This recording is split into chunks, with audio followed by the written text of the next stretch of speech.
Bismillahirrahmanirrahim. Assalamualaikum warahmatullahi wabarakatuh. Saudara-saudara sekalian, di zamannya Rasulullah SAW banyak para sahabat yang memiliki karakter berbeda-beda. Ada yang punya karakter lurus, manut, sikoh, taat. Ada juga sahabat yang punya karakter unik, usil juga kadang-kadang ya. Bahkan sahabat ini kadang-kadang juga mengerjain Rasulullah. Rasulullah pernah dikerjain oleh sahabat ini. Beliau adalah seorang sahabat yang bernama Nuaiman. Jadi sahabat Nuaiman ini pernah mengerjain Rasulullah. Suatu ketika Rasulullah SAW diberikan hadiah oleh Nuaiman berupa makanan ya. Dibawakan makanan kepada Rasulullah, kemudian Rasulullah sangat senang karena dibawakan makanan sama Nuaiman ini, dan dia mengajak semua sahabatnya untuk makan dengan Rasulullah. Kemudian setelah makanan itu habis, apa kata Nuaiman? Wahai Rasulullah, engkau telah habiskan semua makanan itu, sekarang silahkan bayar itu pedagangnya, itu penjualnya. Jadi ternyata makanan itu bukan hadiah, tapi disuruh bayar Rasulullah SAW. Tapi Rasulullah tidak marah. Ya, Rasulullah itu kalau beliau yang dikerjain, beliau yang diusilin, beliau nggak marah. Malah tidak jarang beliau malah tertawa. Ya. Tapi kalau sudah agama yang dilecehkan, agama yang diusilin, beliau marah. Makanya pernah Nuaiman itu, jadi Nuaiman ini kebiasaan buruknya itu, ya, dia suka minuman keras ya. Nah, jadi sahabat ada juga yang suka minum, dulu itu ada sahabat yang suka minum, tapi kemudian beliau tobat. Nah Nuaiman ini sahabat yang suka minum minuman keras. Nah Rasulullah marah. Tapi bagusnya Nuaiman ini meskipun dia sekalian minum minuman keras, tapi beliau jujur, sering ngaku. Habis minum dia ngaku sama Rasulullah. Jadi unik nih sahabat Nuaiman ini. Ya Rasulullah, saya habis minum. Jadi ngaku gitu, habis minum ngaku sama Rasulullah. Lalu apa kata Rasulullah? Celakalah engkau wahai Nuaiman. Akhirnya Nuaiman dicambuk. Besoknya gitu lagi, minum lagi, ngaku lagi, dicambuk lagi. Besoknya gitu lagi, ngaku lagi, minum lagi, dicambuk lagi. Nah, sampai akhirnya beliau jerah, Nuaiman jerah, nggak minum-minum lagi. Tapi Rasulullah tidak pernah meskipun para sahabat yang lain itu pernah mengatakan laknatullah alaihi, ya, melaknat Nuaiman ini, tapi Rasulullah kemudian meluruskan, jangan engkau laknat Nuaiman, karena sesungguhnya beliau sangat cinta kepada Allah dan cinta kepada Rasulullah SAW. Nah suatu ketika, ini kisah yang lain juga tentang Nuaiman, Abu Bakar radhiyallahu an ingin belanja ke negeri Syam untuk dijual kembali di Mekah. Jadi kebiasaan para sahabat dahulu itu sering berdagangnya itu dengan cara belanja dulu ke negeri Syam, barang-barang dari negeri Syam dibawa ke Mekah, kemudian jual lagi di Mekah, dijual lagi di Mekah. Nah sehingga suatu ketika Abu Bakar ini minta izin sama Rasulullah untuk membawa kedua sahabatnya menemani Abu Bakar ke negeri Syam. Siapa dua sahabat itu? Dan ternyata Abu Bakar ini ingin ngajak Nuaiman salah satunya. Kata Rasulullah, kenapa engkau ingin mengajak Nuaiman? Ya ingin seru-seruan aja Rasulullah, karena Nuaiman ini orangnya lucu ya. Enak kalau mungkin di perjalanan jauh itu kita bisa terhibur dengan adanya Nuaiman. Oke, silahkan bawa Nuaiman. Kemudian yang kedua yang diajak Abu Bakar adalah sahabat yang bernama Suwaibid bin Harbalah. Jadi seorang sahabat yang berkebalikan dengan Nuaiman. Jadi kalau Nuaiman ini orangnya usil, suka ngerjain. Kalau sahabat Suwaibid ini, beliau orangnya lurus, taat. Jadi kalau disuruh duduk-duduk, disuruh maju-maju, suruh mundur-mundur, ya suruh ngapain, ya dia ngapain gitu. Jadi orangnya sangat taat, sangat nurut sekali Suwaibid ini. Jadi berkebalikan dengan Nuaiman. Kalau Nuaiman ini disuruh maju dia mundur, disuruh mundur dia maju, sen kanan tapi belok kiri. Nah kira-kira begitulah Nuaiman ini. Singkat cerita, sampailah suatu ketika di perjalanan Nuaiman bertanya kepada Abu Bakar, wahai Abu Bakar, apa tugas saya? Tugas kamu terserah kamu wahai Nuaiman.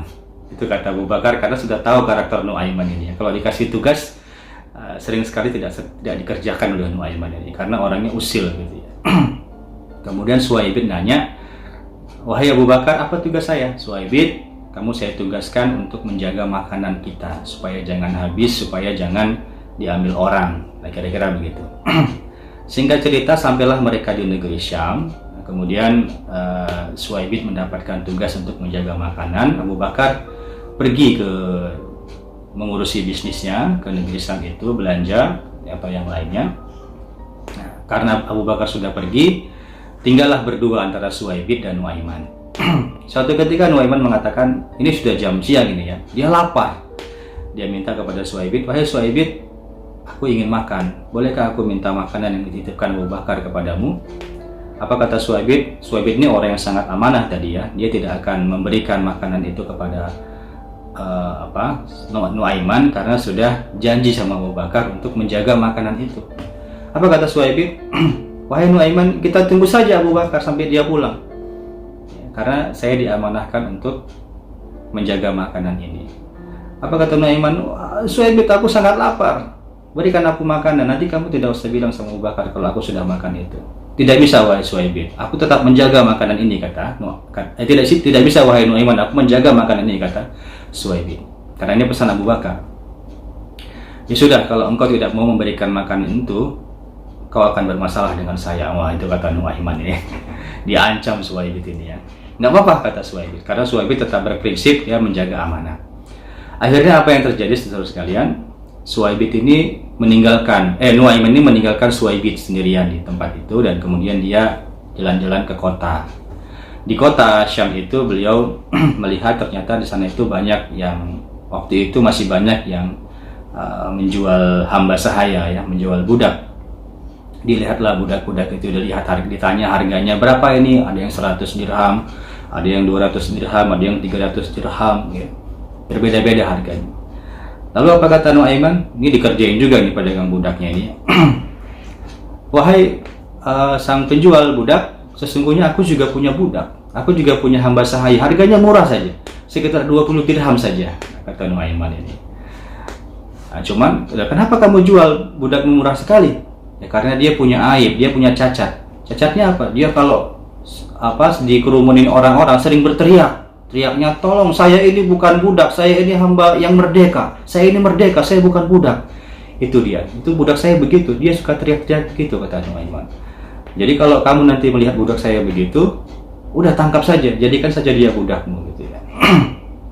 Nah, singkat cerita, sang penjual tadi diajaklah menemui Suwaibid bin Harbalah tadi oleh Nuaiman, dan dikatakan, wahai para penjual, itulah budak saya, silahkan ambil, harganya 20 dirham saja. Akhirnya dibelilah si Suwaibid ini oleh para pedagang tadi dengan harga 20 dirham. Dibeli, kemudian seperti yang ceritakan oleh Nuaiman. Jadi Suwaibid teriak-teriak, saya bukan budak, saya merdeka, saya bukan budak, saya merdeka. Nah, para penjual ini semakin yakin bahwa benar ini orang ini memang budak gitu ya, karena dia punya penyakit sering teriak-teriak begitu. Akhirnya dibawalah Suwaibid ini oleh penjual tadi dan dijual lagi di kota dengan harga yang tentunya lebih mahal. Singkat cerita, Abu Bakar pun pulang. Nuaiman udah punya banyak uang, dia belanja oleh-oleh ya. Di negeri Syam itu kalau sekarang ibaratnya seperti ya Amerika lah ya, negara adikuasa, negara yang kaya begitu, dan prestis gitu kalau kita pulang bawa oleh-oleh dari negeri Syam gitu ya. Nah, Nuaiman ini dia belanja oleh-oleh juga setelah dia makan kenyang, karena dia punya uang banyak tadi hasil penjualan Suwaibid sebagai budak. Ya, dia punya uang banyak, dia beli makan, beli minum sekenyangnya, kemudian dia beli oleh-oleh. Oleh-oleh untuk siapa? Untuk Rasulullah SAW dibelikan oleh-oleh dari penjualan Suwaibid. Membuktikan bahwa beliau sangat cinta juga sama Rasulullah SAW. Meskipun kadang-kadang dia suka usil, suka ngerjain, tapi beliau cinta sama Rasulullah. Nah, kemudian Abu Bakar pulang, ketemu dengan Nuaiman, tanya mana Suwaibid. Nah, Nuaiman ini selain usil, dia juga orangnya jujur. Dia ceritakan semuanya. Abu Bakar tertawa mendengar cerita itu, dan akhirnya ia kembali membeli Suwaibid dengan harga yang tentunya lebih mahal dibandingkan ketika dijual oleh Nuaiman. Singkat cerita, pulanglah mereka ke Mekah dan diceritakanlah kejadian ini kepada Rasulullah SAW. Kisah penjualan Suwaibid menjadi budak oleh Nuaiman ini diceritakan Abu Bakar kepada Rasulullah SAW. Lalu Rasulullah SAW itu mendengar cerita ini, beliau tertawa dengan tawa yang sejadi-jadinya ya. Sampai ada satu riwayat yang mengatakan bahwa ketika Rasulullah mendengarkan cerita ini, ketawanya Rasulullah itu sampai gigi gerahamnya kelihatan ya, tertawa terbahak-bahak. Dan memang Rasulullah ini kalau sudah ada Nuaiman itu biasanya selalu bahagia, senang gitu ya, kesedihannya hilang. Sampai riwayat yang lain mengatakan bahkan setiap tahun kisah tentang Nuaiman ini, Nuaiman yang menjual Suwaibit ini selalu diceritakan Rasulullah kepada tamu-tamunya. Saking berkesannya kisah ini sampai ceritakan Rasulullah kepada tamu-tamunya. Jadi Nuaiman ini sosok yang unik dan penghibur bagi Rasulullah SAW. Nah, kisah yang lain, suatu ketika ada seorang delegasi, beberapa delegasi dari negara-negara tetangga datang ke tempat Rasulullah, kepingin tahu tentang Islam. Tentunya mereka membawa kendaraan yang mewah ya. Zaman dulu kendaraannya unta, tapi untanya unta yang mahal-mahal, ya, gemuk, kekar gitu ya, yang dagingnya banyak lah kira-kira gitu. Nah, suatu ketika ketika mereka sedang ngobrol dengan Rasulullah di dalam rumah, para delegasi tadi itu untanya ditambatkan di depan rumahnya Rasulullah. Nah, di situ ada depan rumah Rasulullah itu dijaga oleh sahabat-sahabat yang kita kenal sangat masyhur, mereka punya fisik yang sangat kuat ya. Ada Abu Bakar, ada Umar, ada Ali, ya, ada Hamzah ya, ada Sa'ad bin Abi Waqqas, yang mereka merupakan sahabat-sahabat yang kuat. Nah, singkat cerita, datanglah Nuaiman ke kumpulan para sahabat tadi itu, ikut nimbrung, ikut ngobrol. Jadi Hamzah ini tahu kalau Nuaiman datang ini biasanya buat geger ini ya. Akhirnya dia dibercandain sama Hamzah. Wahai Nuaiman, kamu lihat itu untanya para delegasi itu? Ya Hamzah, bagus-bagus ya untanya ya. Tentu saja Hamzah, itu untanya mahal-mahal itu, kata Nuaiman kepada Hamzah. Nah, kalau begitu bagaimana kalau kita potong itu untanya itu, mungkin dagingnya enak itu, jadikan sate gitu ya. Nah, kata Nuaiman, ayo kalau gitu kita potong aja. Nah, kamu berani? Ya berani dong, asal kamu jangan bilang sama Rasulullah, kata Nuaiman kepada Hamzah. Entah kenapa, karena asik ngobrol ya, dan ini Hamzah hanya bercanda sama Nuaiman, tapi Nuaiman nganggapnya serius gitu. Sampai suatu ketika Hamzah lupa ya kalau dia sudah bercerita tentang Nuaiman kepada Nuaiman tentang unta itu. Dia asik ngobrol dengan Umar, dengan Ali, dengan yang lain-lainnya, sahabat yang lainnya. Ketika sadar, beliau melihat ternyata unta tadi yang dicandai Hamzah kepada Nuaiman tadi tiba-tiba sudah terpisah antara kepala dengan badannya, sudah dipotong sama Nuaiman. Innalillahi wa inna ilaihi rajiun, kata Hamzah ya.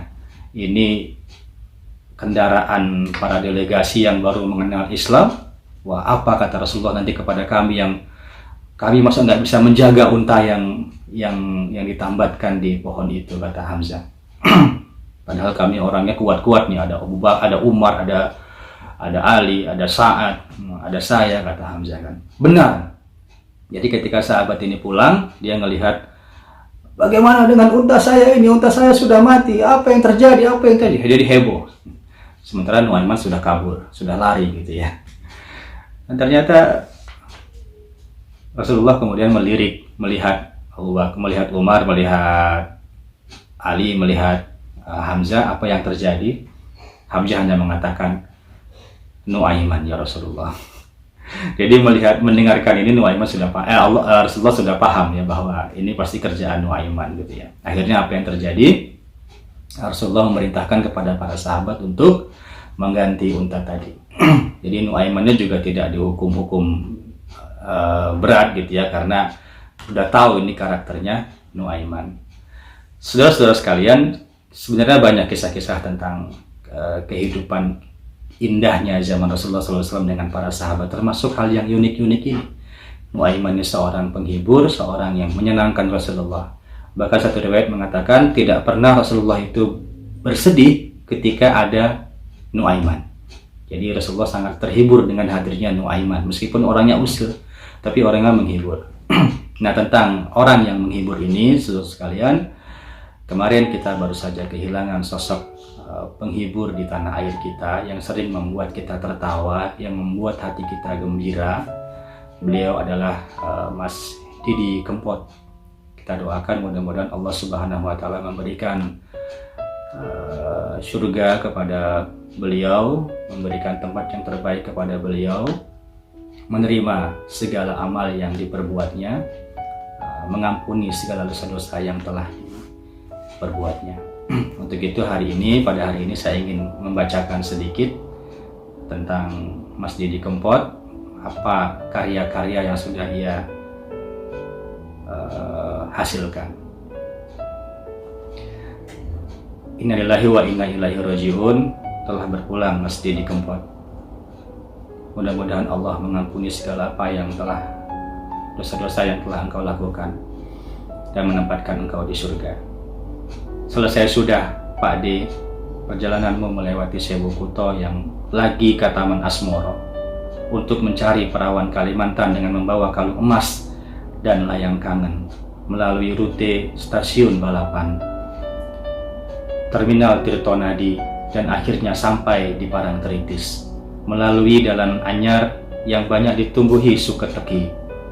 Dalam perjalanan mendung begitu gelap, akhirnya banyu langit pun turun. Kemudian nunut ngiuk di pantai Kelayar sambil menikmati jambu alas dan kelengkeng Bandungan. Sosok yang tak pernah pamer bojo, itulah yang membuat pikiranku terlanjur sekonyong-konyong koder kini menjadi bubrah dan hatiku ambiar setelah mendengar kepergianmu. Sekarang aku pun sudah ikhlas dan Tanjung Mas ninggal janji pun sudah berakhir. Dan lagu terakhir yang engkau buat adalah Ojo Mudik. Akhirnya Pak D yang mudik duluan menghadap Sang Pencipta. Terima kasih Pak D yang sudah membuat banyak orang tersenyum, yang membuat banyak orang terhibur, walaupun kadang hati mereka sudah tatu dan cidro. Sugeng tindak Pak D, engkau orang baik, karyamu akan selalu aku kenang. Selamat jalan, the Godfather of Broken Heart. Mugio pikantuk kasuwargan jati. Assalamualaikum warahmatullahi wabarakatuh.